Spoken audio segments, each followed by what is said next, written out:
Pihak berwajib Jabatan Alam Sekitar dan Jabatan Perhutanan Kedah diseru mengkaji semula projek ladang hutan dan pembalakan yang diluluskan bagi hutan simpan kekal di Kedah termasuk di Gunung Inas. Menurut Wakil Badan Bukan Kerajaan NGO, kajian itu perlu susulan laporan kajian bencana geologi banjir puing di Sungai Kupang kadar hakisan meningkat di hutan sekunder akibat penukaran guna tanah kepada hutan ladang.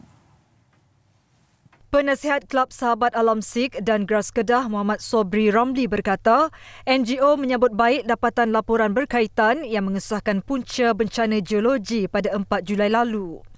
Pun begitu, aktivis berkenaan bimbang pembukaan hutan skala besar tetap menyumbang kepada proses hakisan teruk.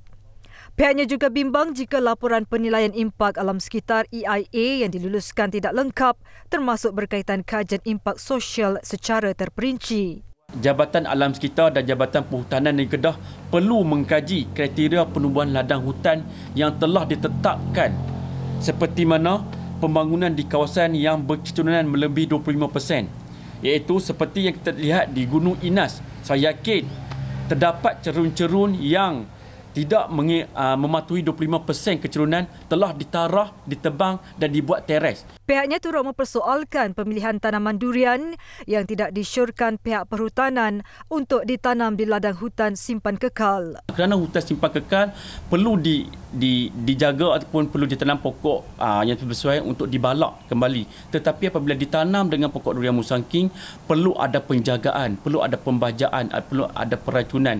Jadi di sini juga akan berlakunya pencemaran yang direct terus ke dalam tanah.